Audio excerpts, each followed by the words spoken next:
ಆತ್ಮೀಯ ಜನಪದ ಸಿರಿ ವೀಕ್ಷಕರಿಗೆ ನಿಮ್ಮ ಜರಗನಹಳ್ಳಿ ಕಾಂತರಾಜು ಮಾಡುವ ನಮಸ್ಕಾರಗಳು. ಸ್ನೇಹಿತರೆ, ಇವತ್ತೊಂದು ವಿಶೇಷವಾದ ಸಂಚಿಕೆ, ವಿಶೇಷವಾದ ಅತಿಥಿಯನ್ನು ನಿಮಗೆ ಪರಿಚಯ ಮಾಡಿಕೊಡ್ತಾ ಇದ್ದೀನಿ.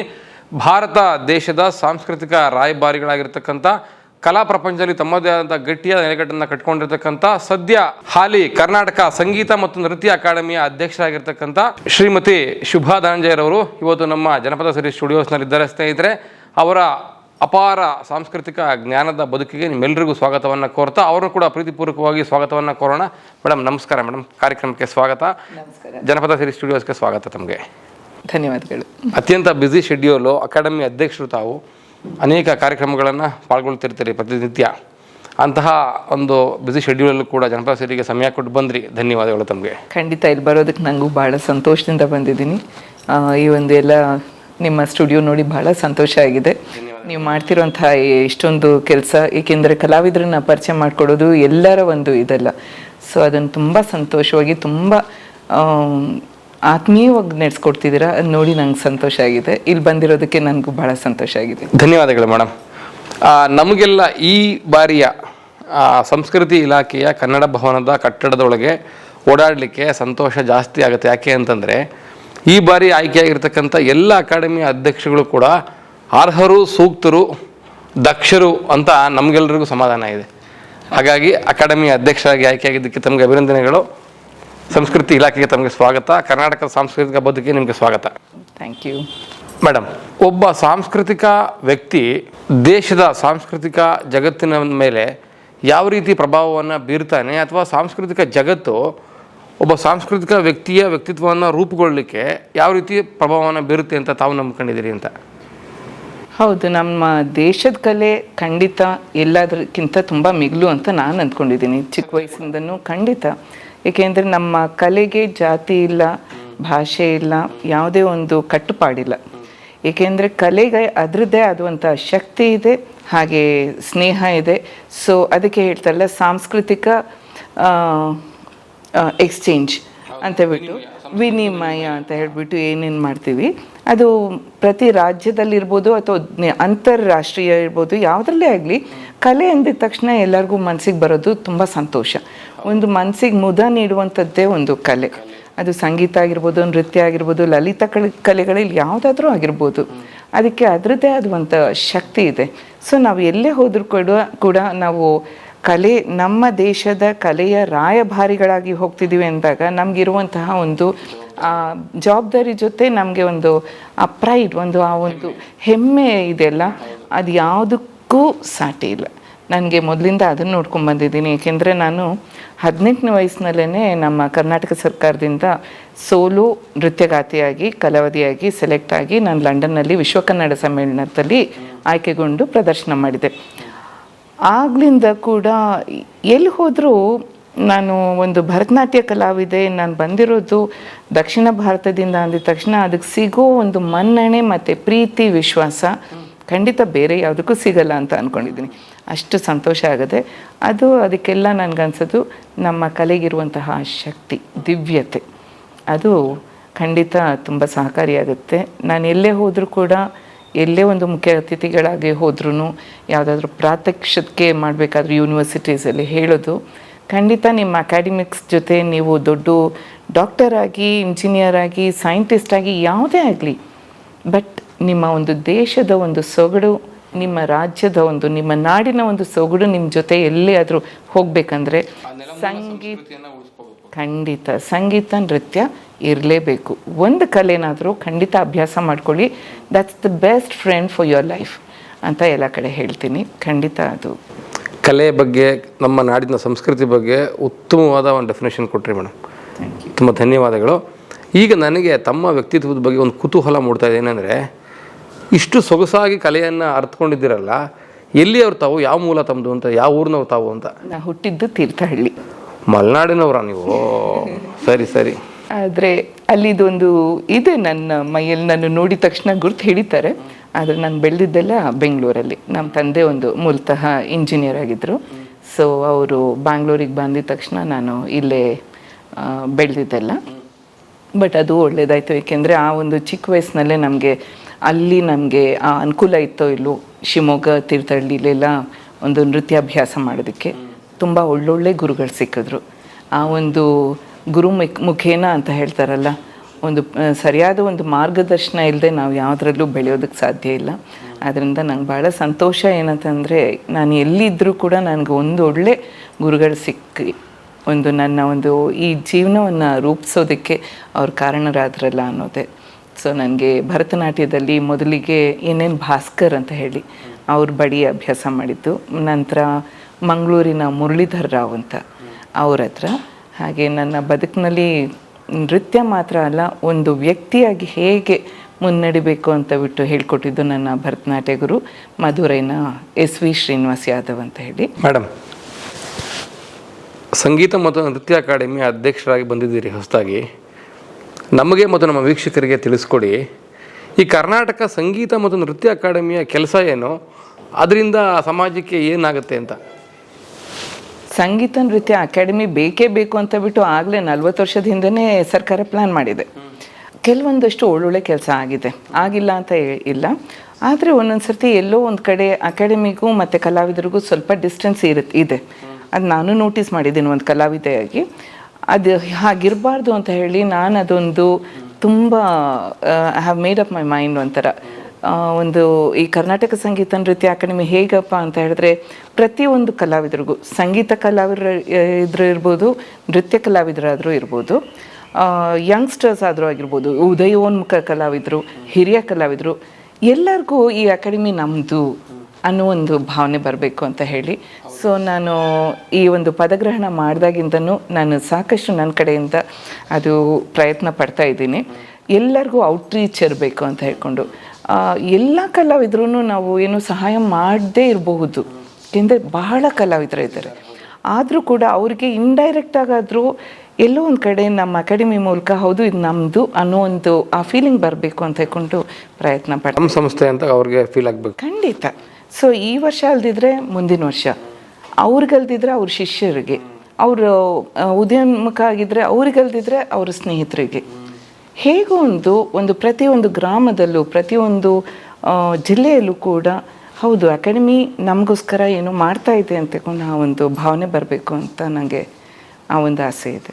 ಮೇಡಮ್, ಸಂಸ್ಕೃತಿ ಇಲಾಖೆಯ ಪರಿಧಿಗೆ ಬರ್ತಕ್ಕಂಥ 10 ಹಲವು ಅಕಾಡೆಮಿಗಳಲ್ಲಿ ವಿಶೇಷವಾಗಿ ಕಾಣ್ತಕ್ಕಂಥ ಅಕಾಡೆಮಿ ನಿಮ್ಮದು, ಸಂಗೀತ ಮತ್ತು ನೃತ್ಯ ಅಕಾಡೆಮಿ. ಯಾಕೆ ಈ ಮಾತು ಹೇಳ್ತೀನಿ ಅಂದರೆ, ಶಿಷ್ಟ ಕಲೆಗಳಿಗೆ ಸಂಬಂಧಪಟ್ಟಂಥ ಒಂದು ಅಕಾಡೆಮಿ ತಮ್ಮದು ಅಲ್ವಾ? ಹೌದು. ಸಂಸ್ಕೃತಿ ಇಲಾಖೆಯಲ್ಲಿ ವಿಶೇಷವಾಗಿ ಯಾಕೆ ಕಾಣಿಸ್ಕೊಳ್ಳುತ್ತೆ ಈ ಅಕಾಡೆಮಿ ಅಂತ ನಾವು ಭಾವಿಸ್ಕೊಂಡಿದ್ದೀವಿ ಅಂತಂದರೆ, ನಮ್ಮ ನೆಲಮೂಲ ಸಂಸ್ಕೃತಿಯ ತಾಯಿ ಬೇರು ಅಂತ ಕರೆಸ್ಕೊಳ್ತಕ್ಕಂಥ ಜಾನಪದ ಅಥವಾ ಹಳ್ಳಿಯ ಗ್ರಾಮೀಣ ಸಂಸ್ಕೃತಿ ಮತ್ತು ಕಲೆಗಳಲ್ಲಿ ನಿಮ್ಮದು ವಿಶೇಷವಾಗಿರ್ತಕ್ಕಂಥದ್ದು ಅಂದರೆ ನಿಮ್ಮದು ಸುಗಮ ಸಂಗೀತ, ಭರತನಾಟ್ಯ, ಶಾಸ್ತ್ರೀಯ ಸಂಗೀತ, ಶಿಷ್ಟ ಕಲೆಗಳಿಗಾಗಿ ಮಾಡಿರ್ತಕ್ಕಂಥ ಒಂದು ಅಕಾಡೆಮಿ ಅಂತ. ಸಂಸ್ಕೃತಿ ಇಲಾಖೆಯಲ್ಲಿ ಶಿಷ್ಟ ಸಾಹಿತ್ಯದ ಒಂದು ಅಕಾಡೆಮಿ ಅವಶ್ಯಕತೆ ಇತ್ತು, ಆದರೆ ಅದು ಅನಿವಾರ್ಯ ಯಾಕೆ ಅಂತ ನೀವು ಅಂದ್ಕೊಂಡಿದ್ದೀರಿ ಅಂತ. ಈ ನಿಮ್ಮ ಅಕಾಡೆಮಿ ಯಾಕೆ ಅನಿವಾರ್ಯ ಅಂತ ನೀವು ಅಂದ್ಕೊಂಡಿದ್ದೀರಿ? ಅಯ್ಯೋ ಖಂಡಿತ ಸರ್, ಖಂಡಿತ ಅನಿವಾರ್ಯತೆ ಇದ್ದೇ ಇದೆ. ಯಾಕೆ ಅಂತ ಹೇಳಿದ್ರೆ ಇದು ಮಾಸ್ ಅಪೀಲ್ ಇರುವಂತಹ ಕಲೆ ಅಲ್ಲ. ಸ್ಪೆಷಲಿ ನೀವು ಹೇಳಿದ ಹಾಗೆ ಶಿಷ್ಟ ಅಂತ ಹೇಳಿದಾಗ ಅದೇನಾಗೋಗ್ಬಿಡುತ್ತೆ, ಶಾಸ್ತ್ರೀಯ ಸಂಗೀತ ಮತ್ತು ನೃತ್ಯ ಅದರ ನೆಲೆಗಟ್ಟನೆ ಬೇರೆ. ಅದು ಒಂದು ಮಗು ಒಂದು ವೇದಿಕೆಗೆ ಬರಬೇಕಾದ್ರೆ ಕನಿಷ್ಠ ಒಂದು ಚಿಕ್ಕ ಮಗುನು 1-2 ವರ್ಷ ಅದರಲ್ಲಿ ಸಾಧನೆ ಮಾಡಿದ ಮೇಲೆ ಮಾತ್ರ ಬರೋದು ಸಾಧ್ಯ. ಒಂದು ಹಿರಿಯ ಕಲಾವಿದೆ ಒಂದು ನೃತ್ಯ ಕಾರ್ಯಕ್ರಮ ಮಾಡ್ತಾಳೆ ಅಥವಾ ಒಂದು ಸಂಗೀತ ಕಾರ್ಯಕ್ರಮ ಬಹು ದೊಡ್ಡ ಮಟ್ಟದಲ್ಲಿ ಮಾಡ್ತಾರೆ ಅಂತ ಹೇಳಿದ್ರೆ ಕನಿಷ್ಠ ಪಕ್ಷ 8, 10 ಅಥವಾ 15 ವರ್ಷಗಳ ಸತತ ಸಾಧನೆ ಅದ್ರ ಮೇಲೆ ಬರೋಕ್ಕೆ ಸಾಧ್ಯ.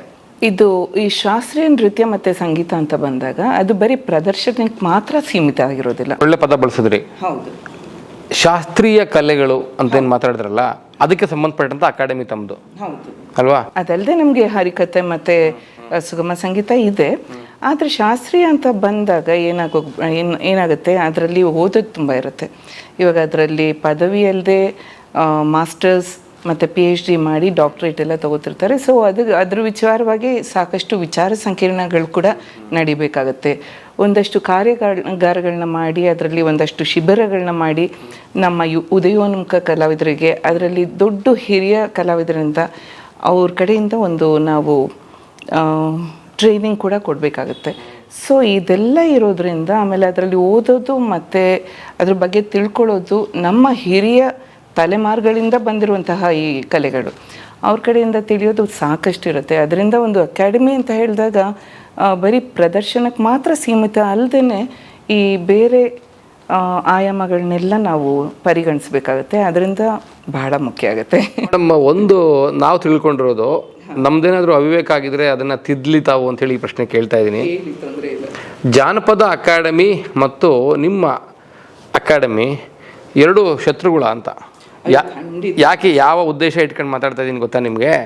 ಈಗ ನೋಡಿ, ಮೌಖಿಕ ಸಾಹಿತ್ಯವನ್ನು ಹೊಂದಿರತಕ್ಕಂಥ ಜಾನಪದ ಕಲೆಗಳಿಗೆ ಒಂದು ಅಕಾಡೆಮಿಯನ್ನು ಸರ್ಕಾರ ಮಾಡಿದೆ. ಗ್ರಾಂಥಿಕ ಸಾಹಿತ್ಯವನ್ನು ಹೊಂದಿರತಕ್ಕಂಥ ಶಾಸ್ತ್ರೀಯ ಕಲೆಗಳಿಗೆ ಒಂದು ಅಕಾಡೆಮಿಯನ್ನು ಮಾಡಿದೆ. ಇಲ್ಲಿರ್ತಕ್ಕಂಥ ಮಾಸ್ ಕ್ರೌಡ್ ಬೇರೆ, ನಿಮ್ಮ ಹತ್ರ ಇರ್ತಕ್ಕಂಥ ಕ್ರೌಡ್ ಬೇರೆ. ಇವ್ರು ಯಾವತ್ತೂ ಎದುರೆದುರಾಗೋದೇ ಇಲ್ಲ. ಹಾಗೆ ಹೇಳೋಕ್ಕಾಗೋದಿಲ್ಲ. ಯಾಕೆ ಅಂತ ಹೇಳಿದ್ರೆ ಮುಂಚೆ ಆಗಿತ್ತೇನೋ. ಇನ್ಫ್ಯಾಕ್ಟ್ ನಾನು ಭಾಳ ಚಿಕ್ಕವಳಿದ್ದಾಗ ನನಗೂ ಮತ್ತು ಆ ಫೋಕ್ ಡಾನ್ಸರ್ಸ್ಗೆ, ಫೋಕ್ ಮ್ಯೂಸಿಕ್ಕಿಗೆ ಸಂಬಂಧ ಇಲ್ಲ. ಏಕೆಂದರೆ ನಾನು ಮನೇಲಿ ಗುರುಗಳ ಮುಂದೆ ತುಂಬ ಕಷ್ಟಪಟ್ಟು ಬೆಳಗಿನ ರಾತ್ರಿ ತನಕ ಪ್ರಾಕ್ಟೀಸ್ ಮಾಡಿ ಇದನ್ನು ಬರೀ ನಮ್ಮ ಆಡಿಟೋರಿಯಮಲ್ಲಿ ಅದೇ ಕಾರ್ಯಕ್ರಮ ಅಂದಾಗ ಮಾಡಿದ್ವು ಅಂತ ಹೇಳ್ಕೊಂಡು ಭಾಳ ಇತ್ತು. ಆದರೆ ಇವಾಗ ಹೋಗ್ತಾ ಹೋಗ್ತಾ ಯಾವ ಥರ ಅಂತ ಹೇಳಿದ್ರೆ ಎಷ್ಟೋ ಫ್ಯೂಷನ್ ಆಗೋಗ್ಬಿಟ್ಟಿದೆ. ಇವಾಗ ನೋಡಿ, ನಮ್ಮ ಕಥಕ್ ನೃತ್ಯ ಅಂತ ಹೇಳ್ತಾರೆ, ಇವಾಗ ಬಾಲಿವುಡಲ್ಲಿ ಕೂಡ ಹಾಕ್ಕೊಂಡು ಇವಾಗ ಎಲ್ಲರೂ ಅದನ್ನು ಇಷ್ಟಪಡ್ತಾರೆ. ಇಂಡೈರೆಕ್ಟಾಗಿ ಕಥಕ್ ಅಂತ ಹೇಳ್ತಾರೆ, ಬಾಲಿವುಡ್ ಅಂತ ಹೇಳ್ತಾರೆ, ಎರಡನ್ನೂ ಮಿಕ್ಸ್ ಮಾಡಿ ಮಾಡ್ತಾರೆ. ಅದರಿಂದ ನಮಗೆ ಜನಪದ ಎಷ್ಟು ಮುಖ್ಯನೋ ಅಷ್ಟೇ ಶಾಸ್ತ್ರೀಯ, ಅಂದರೆ ನಾನು ಹೇಳೋದು ಶಾಸ್ತ್ರೀಯ ಎಷ್ಟು ಮುಖ್ಯನೋ ಜನಪದ ಬಹಳ ಮುಖ್ಯ ಆಗುತ್ತೆ. ಯಾಕೆ ಅಂತ ಹೇಳಿದ್ರೆ ಜಾನಪದ ಕಲೆಗಳಲ್ಲಿ ಏನಿದೆ ಅಂತ ಹೇಳಿದ್ರೆ ಒಂದು ಜನರ ಜೊತೆ ಅದು ಮೊದಲಿಂದ ಯಾವ್ದು ನಮ್ಗೆ ನಿಜವಾಗ್ಲೂ ಹ್ಯೂಮನ್ ಬೀಯಿಂಗಾಗಿ ನಾವು ಯಾವ ಥರ ಡೆವಲಪ್ ಆಗಿದ್ದೀವಿ ಅದು ಜೊತೆ ಬೆಳೆದಿರುವಂತಹ ಕಲೆ.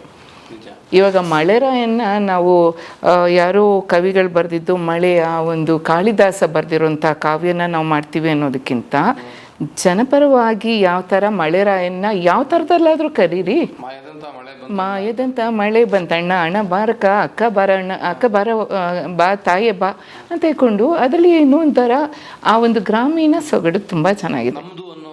ಹೌದು. ಸೊ ಇದು ಒಂದು ಶಾಸ್ತ್ರೀಯ ಕಲಿತು ವೇದಿಕೆ ಮೇಲೆ ಮಾಡೋದು ಬೇರೆ.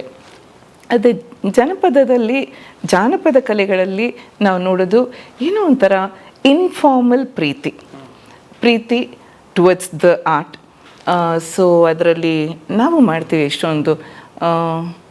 ಒಂದು ಆಂಧ್ರದಲ್ಲಿ ಒಂದು ಇದಿದೆ, మా పల్లి వానించువాన దేవుడా ಮಮ್ಮೆಲ್ಲ ಪಾಲಿಂಚುವಾನ దేవుడా ಅಂತ. ಏನು ಆ ಟ್ರೈಬಲ್ ಎಲ್ಲರೂ ಒಂದು ಇದು ಮಾಡಿಕೊಂಡು ಗಂಡಸರು ಹೆಂಗಸರು ಎಲ್ಲ ಭಾಳ ಜೊತೇಲಿ ಬಂದುಬಿಟ್ಟು ಆ ಮೋಡನ್ನು ನೋಡಿಬಿಟ್ಟು ಬಾಪ ನಮ್ಮ ಜಿಲುಗೂ ಒಳ್ಳೇದು ಮಾಡು ಅಂತ ಹೇಳ್ಕೊಂಡು ಅದೆಲ್ಲ ಅದು ಸಣ್ಣ ಸಾಹಿತ್ಯ ಅವರವರೇ ಮಾಡ್ಕೊಂಡಿರ್ತಾರೆ.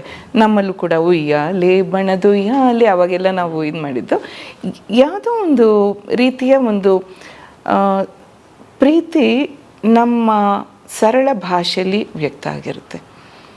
ಸೊ ನಾವು ಶಾಸ್ತ್ರೀಯದಲ್ಲಿ ಅದಕ್ಕೆ ರಾಗ ಸಂಯೋಜನೆ ಮಾಡಿ ಅದನ್ನು ಆ ಮಗು ಹೌದು ಇದರಲ್ಲಿ ಇಷ್ಟೊಂದು ವಿಷಯ ಇದೆ ಅಂತ ಅರ್ಥ ಮಾಡ್ಕೊಳ್ಳೋಕ್ಕೆ ಸಾಕಷ್ಟು ಟೈಮ್ ಆಗುತ್ತೆ. ಅದರಿಂದ ಶಾಸ್ತ್ರೀಯ ನೃತ್ಯ ಕಲೆ ನಾವು ನಿಜವಾಗ್ಲೂ ಅದನ್ನು ಅರ್ಥ ಮಾಡ್ಕೊಂಡು ಮಾಡೋಷ್ಟರೊಳಗೆ ತುಂಬ ಟೈಮ್ ಬೇಕಾಗುತ್ತೆ. ಸೊ ಬಟ್ ಇದ್ರದ್ದು ಯೂನಿಕ್ನೆಸ್ ಬೇರೆ.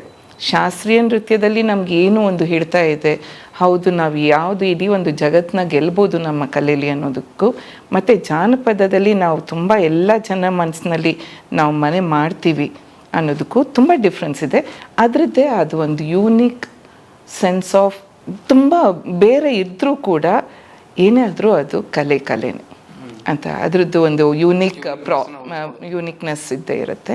ಸೊ ಇದು ಕಮ್ಮಿ ಇದು ಜಾಸ್ತಿ ಅಂತ ಬಿಟ್ಟು ನಾವು ಎಲ್ಲೂ ಹೇಳೋದಕ್ಕಾಗೋದಿಲ್ಲ. ಮೇಡಮ್, ಸಂಗೀತ ಮತ್ತು ನೃತ್ಯ ಅಕಾಡೆಮಿಗೆ ಸೂಕ್ತವಾದ ಅಧ್ಯಕ್ಷರು ತಾವು ಅಂತ ನಾನು ಭಾವಿಸ್ತೀನಿ ವೈಯಕ್ತಿಕವಾಗಿ. ಯಾಕೆ ಅಂದರೆ ನಮ್ಮ ದೇಶದ ನಮ್ಮ ನಾಡಿನ ಸಂಸ್ಕೃತಿಯನ್ನು ಅಂತಾರಾಷ್ಟ್ರೀಯ ಮಟ್ಟಕ್ಕೆ ಕೊಂಡೊಯ್ದಂತಹ ಕೀರ್ತಿಯನ್ನು ಪಡ್ಕೊಂಡಿರ್ತಕ್ಕಂಥವ್ರು ತಾವು. ನನಗೊಂದು ಅನುಮಾನ ಇದೆ, ಅದನ್ನು ಬಗೆಹರಿಸಿ. ಶಾಸ್ತ್ರೀಯ ಕಲಾವಿದನಿಗೆ ಸಿಗ್ತಕ್ಕಂಥ ಗೌರವ, ಮನ್ನಣೆ, ಸಂಭಾವನೆ ಇವೆಲ್ಲವೂ ಒಬ್ಬ ಜಾನಪದ ಕಲಾವಿದನಿಗೆ ಯಾಕೆ ಸಿಗೋದಿಲ್ಲ ಅಂತ? ಸಂಭಾವನೆ ಬಗ್ಗೆ ನನಗೆ ಅಷ್ಟು ಮಾತಾಡೋದಕ್ಕೆ ಇಷ್ಟ ಆಗೋದಿಲ್ಲ. ಆದರೆ ನೀವು ಒಂದು ಅರ್ಥ ಮಾಡ್ಕೋಬೇಕಾಗತ್ತೆ, ಒಂದು ಶಾಸ್ತ್ರೀಯ ನೃತ್ಯ ಅಥವಾ ಸಂಗೀತನ ನಾವು ಎಲ್ಲಿ ಬೇಕಾದರೂ ಅಲ್ಲಿ ಪ್ರದರ್ಶನ ಮಾಡೋದಕ್ಕಾಗೋದಿಲ್ಲ. ನಮಗೆ ಒಂದು ಪ್ರಾಪರ್ ವೇದಿಕೆ ಬೇಕು, ಪ್ರಾಪರ್ ಲೈಟಿಂಗ್ ಬೇಕು, ಪ್ರಾಪರ್ ಕಾಸ್ಟ್ಯೂಮ್ ಬೇಕು. ಆಮೇಲೆ ಗುರುಗಳಿಗೆ ನಾವು ಎಷ್ಟು ಕೊಟ್ಟು ನಾವು ಬೆಳೆದಿರ್ತೀವಿ, ಆ ಗುರುಗಳನ್ನ ಅದೇ ಒಂದು ಕಾರ್ಯಕ್ರಮದಲ್ಲಿ ಸನ್ಮಾನ ಮಾಡಿ, ಒಂದು ನೃತ್ಯ ಅಂದಾಗ ನಮಗೆ ಹಿನ್ನೆಲೆ ಗಾಯಕರು ಬೇಕು, ಮತ್ತು ಇದು ವಾದ್ಯಗಾರರು ಬೇಕು, ಸಂಗೀತದಲ್ಲೂ ಬೇಕು. ಅವ್ರಿಗೆಲ್ಲ ಕೊಟ್ಟು ಅವ್ರಿಗೆ ಆ ಒಂದು ಇದಕ್ಕೆ ಸಮ್ಮಾನದಿಂದ ಅವ್ರಿಗೆ ದುಡ್ಡು ಕೊಟ್ಟು ನಾವು ಒಂದು ಕಾರ್ಯಕ್ರಮ ಮಾಡಬೇಕಾದ್ರೆ ಬಹಳ ಜಾಸ್ತಿ ಖರ್ಚು ಬರುತ್ತೆ. ಸೊ ನೀವು ಅದನ್ನು ಅರ್ಥ ಮಾಡ್ಕೋಬೇಕು. ಏಕೆ ಅಂತ ಹೇಳಿದ್ರೆ ದೂರದಿಂದ ನೋಡೋದಕ್ಕೆ ಸಂಭಾವನೆ ಶಾಸ್ತ್ರೀಯ ನೃತ್ಯಗಾರರು ಜಾಸ್ತಿ ತಗೋತಾರೆ ಅಂತ ಅನ್ನಿಸ್ಬೋದು, ಆದರೆ ಆ ಬರೋ ದುಡ್ಡೆಲ್ಲ ನಾವು ಹಂಚೋದ್ರಲ್ಲೇ ಮುಗ್ದಿರುತ್ತೆ. ನಿಜ ಹೇಳಬೇಕಂದ್ರೆ ಒಂದು ಸೀಕ್ರೆಟ್ ಹೇಳ್ತೀನಿ ನಿಮಗೆ.